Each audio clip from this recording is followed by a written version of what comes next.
Yamaha, first of all, it's a very established এবং খুবই পরিচিত একটা ব্র্যান্ড মিউজিক্যাল ইনস্ট্রুমেন্টের,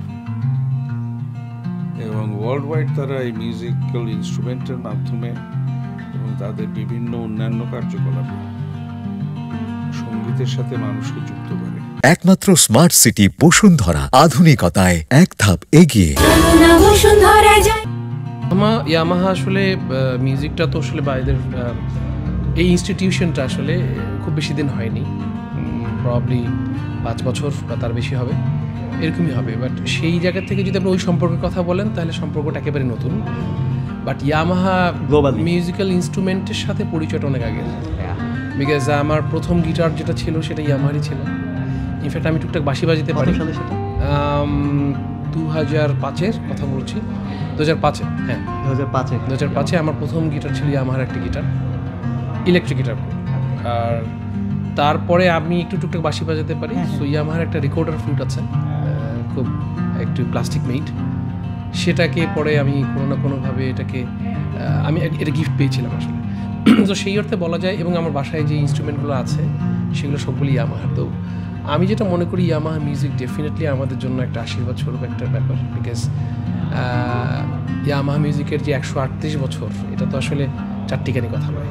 যে কোনো মিউজিশিয়ানের জন্য Yamaha holds a place, because আমরা আগে যখন ইয়ামাহার জিনিস পেতামও না, তখনও ধরেন ইয়ামাহার এই যে HS7 প্রবলেম নামটা ভুলে গেছি, মনিটর যেটা, that is very legendary stuff. And ইয়ামাহার গিটারের আশেপাশে আসা হয়। আমি যেহেতু বড় ভাইয়ের জিনিসপত্র দিয়ে বাজিয়েছি, so I still have an acoustic guitar ইয়ামাহার। হ্যাঁ, সো ওর একটা ইয়ামাহা অ্যাকোস্টিক গিটার আছে যেটা এখনও বাজে। So Yamaha has definitely been part of not just me, পৃথিবীর সব মিউজিশিয়ানের একটা there is a place in life যেখানে you have to go through Yamaha. So obviously Yamaha holds a big place in my heart for that.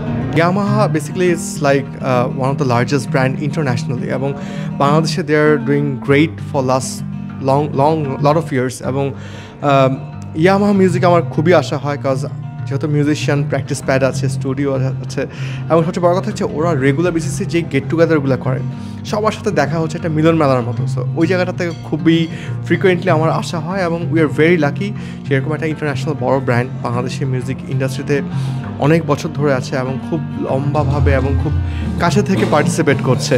আমাদের সমসাময়িক যে ব্যান্ডগুলো গড়ে ওঠে, তারা অনেক সময় দেখা যায় একই সাথে গিটার বেস তারা কিনতে চাচ্ছে। তো এটা ওরকম কিছু একটা চিন্তা থেকেই আসলে এই অফারটা দেওয়া, যে এই গিটারটা কিনলে এই বেসটা আমরা ফ্রি দিচ্ছি। ডেফিনেটলি যে কিনছে তারও প্রচণ্ড লাভ হচ্ছে। অবশ্য আমাদের খুব যে বেশি প্রফিট থাকছে সেরকম কিছু না, এটা জাস্ট একটা প্রমোশনাল, একটা অল্প কিছু সময়ের জন্য একটা প্রমোশনাল অ্যাক্টিভিটি।